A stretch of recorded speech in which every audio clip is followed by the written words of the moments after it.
नमस्कार, देवभूमि चैनल में आपका स्वागत है। आज के इस वीडियो में हम बात करेंगे निर्जला एकादशी की। निर्जला एकादशी 2024 में कब है?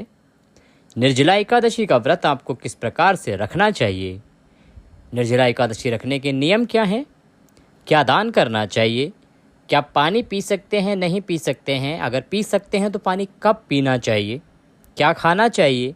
निर्जला एकादशी के दिन हम क्या दान करें जिससे हमें एकादशी का पूर्ण फल प्राप्त हो? साथ ही बताएंगे आपको कुछ ऐसी बातें जिनको हमें एकादशी के दिन नहीं करना चाहिए, कुछ ऐसे कार्य जिनको अगर हम एकादशी के दिन करते हैं तो वो हमारे लिए, हमारे परिवार के लिए बहुत ही हानिकारक हो सकते हैं। कुछ विशेष बातें जो हमें बिल्कुल भी एकादशी के दिन नहीं करनी चाहिए। ये सभी जानकारी आपको हमारे आज के इस वीडियो में प्राप्त होगी। वीडियो की तरफ बढ़ें उससे पहले आपसे निवेदन है कि जानकारी अच्छी लगे तो उसे लाइक अवश्य करें। कमेंट बॉक्स में जय श्री हरि लिखना ना भूलें। इससे भगवान श्री हरि, भगवान नारायण की कृपा आपको प्राप्त होगी, वो प्रसन्न होंगे और उनके आशीर्वाद से आपकी एकादशी भी पूर्ण होगी और आपके परिवार में सुख संपत्ति बनी रहेगी। चैनल पर नए हैं तो चैनल को सब्सक्राइब अवश्य करें, क्योंकि हमारे चैनल पर सभी जानकारी पंचांग पर आधारित होती है। ये जानकारी कहीं से कॉपी पेस्ट नहीं होती है। जो पंचांग कहते हैं वही नियम, वही तिथि और कौन सा व्रत कब किस प्रकार से करना है, जानकारी आपको हमारे चैनल पर दी जाती है, जो कि बहुत ही ऑथेंटिक होती है। जानकारी को आप जितने ज़्यादा लोगों को शेयर करेंगे उतना ही आपके लिए लाभप्रद होगा, क्योंकि अगर आप इस प्रकार की सामग्री प्रसारित करते हैं और उससे बाकी लोगों को लाभ मिलता है, आपने ये वीडियो किसी को शेयर किया और उसने इसको सुन के उस नियम से एकादशी का व्रत रखा या उसको जानकारी मिली सही और उसने इस प्रकार से व्रत को किया, तो उसे उस व्रत को करने से जो लाभ प्राप्त होगा, जो जितना पुण्य प्राप्त होगा, उसका 10% आपको भी प्राप्त होगा, क्योंकि आपने इसकी जानकारी दी थी। इसीलिए जितना हो सके इस प्रकार की सामग्री को, इस प्रकार के वीडियोस को अपने पहचान वाले सभी लोगों तक अवश्य पहुंचाएं। आइए बात करते हैं निर्जला एकादशी की। देखिए, निर्जला एकादशी कब है ये बताएं उससे पहले जानना आवश्यक है कि जो निर्जला एकादशी है इसका व्रत किया कैसे जाता है, आपको किन किन नियमों का ध्यान रखना चाहिए। अन्य जो साधारण एकादशी हैं उनमें और एकादशी जो निर्जला एकादशी है उसके व्रत में क्या अंतर है, किस प्रकार से आपको निर्जला एकादशी का व्रत रखना चाहिए। देखिए, एकादशी का व्रत जब भी आप रखते हैं तो नियम जो है वो हमेशा दशमी तिथि से ही आरंभ हो जाते हैं। इसमें विशेष रूप से आपको दोपहर के बाद, दशमी तिथि को दोपहर के बाद भोजन नहीं करना चाहिए। यही नियम निर्जला एकादशी के लिए भी है। आजकल क्योंकि बहुत सारी परेशानियां हैं, कुछ शारीरिक परेशानियां होती हैं, कोई बहुत अधिक शुगर पेशेंट है या इस प्रकार की जो भी परेशानियां हैं, तो फिर उस केस में क्या कहते हैं कि आप रात्रि का भोजन तो कर सकते हैं दशमी तिथि को, परंतु आप तामसिक जो भी पदार्थ हैं उनको उसमें ग्रहण ना करें। लहसुन प्याज आदि पूर्ण रूप से वर्जित हैं। रात्रि को दंत धावन आदि करके सोना चाहिए। निर्जला एकादशी के दिन क्योंकि पानी नहीं पिया जाता है, तो नियम कहता है कि आप अगर पानी पीना चाहते हैं तो पानी पी लीजिए 3:30 से 4 बजे के बीच, क्योंकि उसके बाद ब्रह्म मुहूर्त शुरू हो जाता है और उसके साथ ही निर्जला एकादशी का व्रत भी आरंभ हो जाता है। इसीलिए 3:30 से 4 के बीच का जो समय है सुबह का, उसी में आप पानी पी सकते हैं। शास्त्रों के अनुसार यही नियम है। उसके बाद आप अगर निर्जला व्रत रख रहे हैं तो पूरे दिन पानी नहीं पिएंगे, अगले दिन ही पानी पिया जाएगा।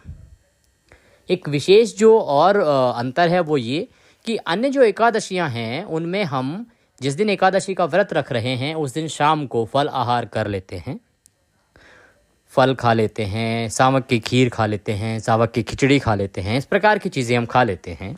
लेकिन अगर आप निर्जला एकादशी का व्रत कर रहे हैं, जो निर्जल व्रत रख रहे हैं, तो उसमें ये व्रत 24 घंटे का होता है।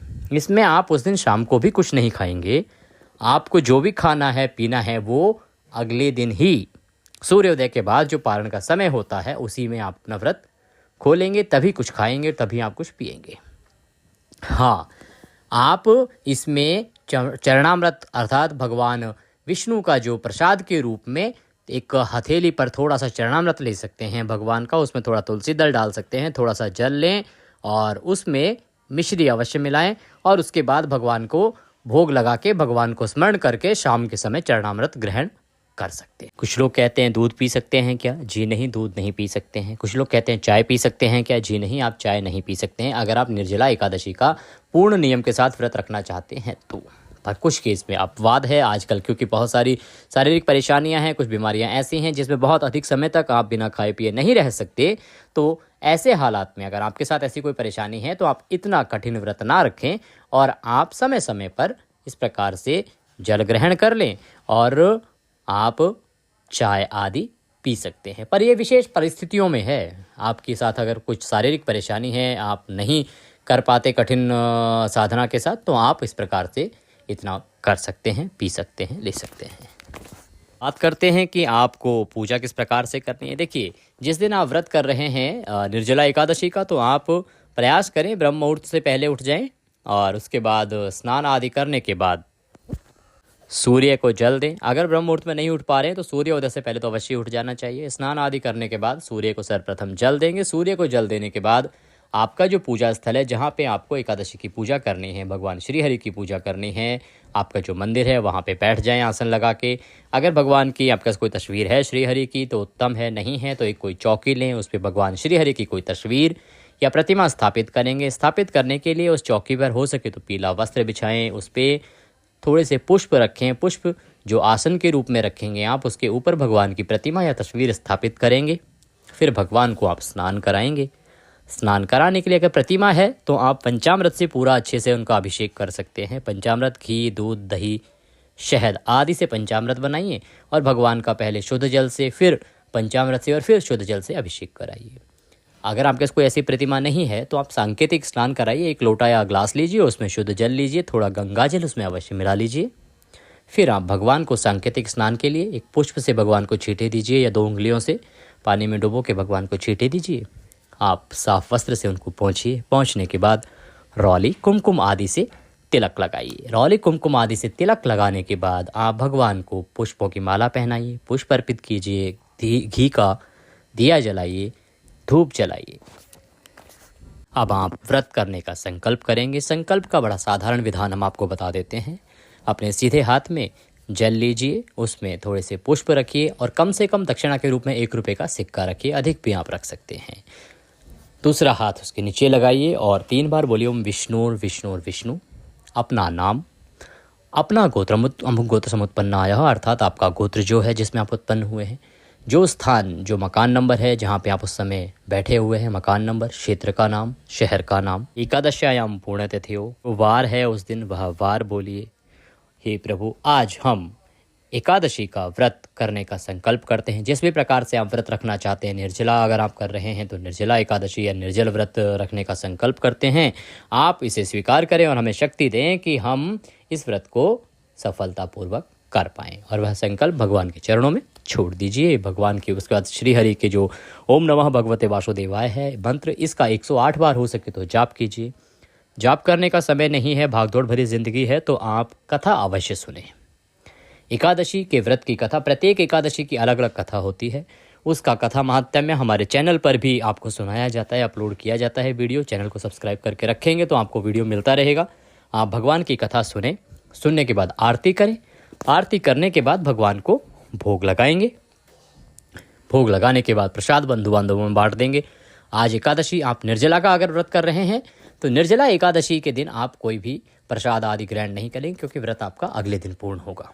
उसके बाद आप दैनिक कार्यों में लग जाएं, दैनिक कार्यों में लगे रहें। शाम के समय हो सके तो भगवान का कीर्तन कीजिए, श्रीहरि का जागरण कीजिए, उनका जो भी हो सके गुणगान कीजिए। और उसके बाद अगले दिन आप जो पारण का समय आपको बताया जाएगा, आज के इस वीडियो में भी हम बताएंगे पारण का समय, उस समय में पारण कीजिए और भगवान का व्रत पूर्ण कीजिए। अब बताते हैं आपको कि आपको निर्जला एकादशी वाले दिन क्या दान करना चाहिए, क्या चीज़ें हैं जिनको आप दान कर सकते हैं। देखिए, निर्जला क्योंकि एकादशी है, ये हमेशा बहुत ही गर्मी के मौसम में आती है, इसीलिए इस दिन जल का दान श्रेष्ठ है, घड़े का दान श्रेष्ठ है। आप एक घड़ा लाइए, जल दान कीजिए या कहीं प्याऊ लगवाइए, पानी पिलाने का लोगों को इंतज़ाम कीजिए, ये सर्वोत्तम है।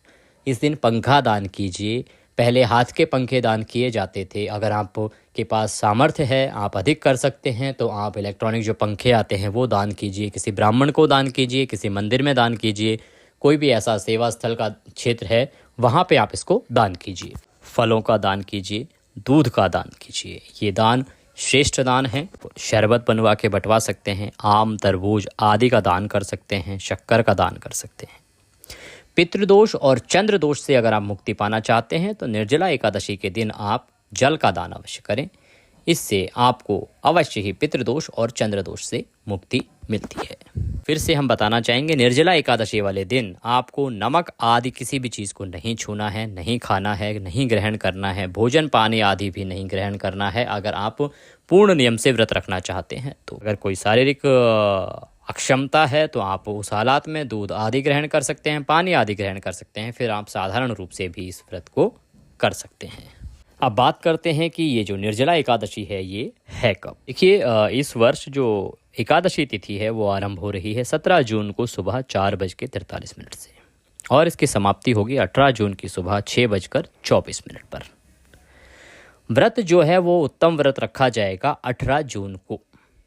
आप कह सकते हैं कि 17 जून को जब सुबह एकादशी आ रही है तो हम 18 जून को व्रत क्यों कह रहे हैं। देखिए, एकादशी का कभी भी दशमी युक्ता व्रत जो है उत्तम नहीं माना जाता है। एकादशी का द्वादशी युक्ता जो व्रत है वो श्रेष्ठ माना जाता है। इसीलिए आप एकादशी का व्रत रखेंगे 18 जून को और जो भी दान पुण्य का कार्य है वो 18 जून को करें। अन्यथा सिर्फ आप दान पुण्य के उद्देश्य से आप एकादशी जानना चाहते हैं तो वो 17 जून को भी कर सकते हैं। उसका महत्व उतना ही माना जाएगा। दान पुण्य आप 17 जून को भी कर सकते हैं। व्रत जो श्रेष्ठ है वो 18 जून को ही रखा जाएगा। अब बात करते हैं कि जो एकादशी है उसका पारण किस प्रकार से कब करेंगे। देखिए, पारण के लिए आपको सुबह ब्रह्म मुहूर्त में उठना चाहिए। उठने के बाद स्नान आदि करने के बाद आप भगवान श्री हरि को स्नान कराइए। स्नान करा के उनको रौली कुमकुम आदि का तिलक लगाइए, घी का दिया जलाइए, भगवान को पुष्पों की माला अर्पित कीजिए। माला अर्पित करने के बाद भगवान को नमस्कार कीजिए, अपने हाथ में पुष्प लीजिए, भगवान से निवेदन कीजिए कि हे प्रभु, हमने निर्जला एकादशी का ये जो व्रत किया है इसमें कोई गलती, कोई त्रुटि, कोई भूल हमसे हुई हो तो उसे क्षमा करें, क्योंकि आप तो दया सिंधु हैं और हम आपके दर के भिखारी हैं। प्रभु, हमारी गलतियों को क्षमा करते हुए हमें दया का आशीर्वाद प्रदान करें। इसके निमित्त हमारे पास आपको देने के लिए कुछ नहीं है। मालती मलका जाति तत्त्राण निश्चयुक्तम। हे प्रभु, हम क्या दे सकते हैं आपके लिए। हमारे पास सिर्फ पत्र पुष्प की ये भेंट है, इसको स्वीकार करें और हमें दया का आशीर्वाद प्रदान करें। इस प्रकार से वो पुष्प भगवान के चरणों में छोड़ दीजिए। भगवान को भोग लगाइए। भोग में तुलसी दल अवश्य रखिए। तुलसी दल से भोग लगाना है। आप भोग बनाने के लिए देखिए, इस दिन आप पीले चावल बना सकते हैं, आप पूड़ी हलवा बना सकते हैं भगवान को। इसके अलावा आप फलों का भी भोग लगा सकते हैं। जो भी आप लगाना चाहें उस प्रकार से भोग लगा सकते हैं। खीर पूड़ी का भोग भी आप लगा सकते हैं। भोग लगाइए। भोग लगा के बंधु बांधवों में आप प्रसाद वितरित कीजिए। हो सके तो किसी ब्राह्मण को निमंत्रित कीजिए और उनको घर बुलाकर भोजन कराइए। दक्षिणा आदि देके उनको विदा कीजिए और उसके बाद अपने व्रत का पारण कीजिए। अगर आप यात्रा में हैं तो सिर्फ तुलसी का पत्ता जिह्वा पर रखकर भी आप अपने व्रत का पारण कर सकते हैं। बात करते हैं कि एकादशी का जो पारण है वो होगा कब। निर्जला एकादशी का आप व्रत कर रहे हैं 18 जून को, तो आप पारण करेंगे 19 जून को और समय रहेगा सुबह 5:45 से और 7:28 तक। आप इस समय में भगवान के व्रत का पारण कीजिए। भगवान श्री हरि की कृपा आपको अवश्य प्राप्त होगी और माता निर्जला एकादशी का आशीर्वाद आपको मिलेगा और आप जिस भी उद्देश्य से इस एकादशी का व्रत कर रहे हैं वह अवश्य ही पूर्ण होगा, ऐसी हमारी कामना है। वीडियो को जितने लोगों तक हो सके पहुंचाएं ताकि वो भी इससे लाभ ले सकें और उनके द्वारा जो पुण्य अर्जित किया जाएगा उसका कुछ प्रतिशत आपको भी मिलेगा। भगवान का आशीर्वाद आपको अवश्य मिलेगा। कमेंट बॉक्स में जय श्री हरि लिखना ना भूलें। आज के इस वीडियो में अभी के लिए इतना ही। अगले वीडियो में फिर होगी आपसे मुलाकात। तब तक के लिए जय श्री हरि।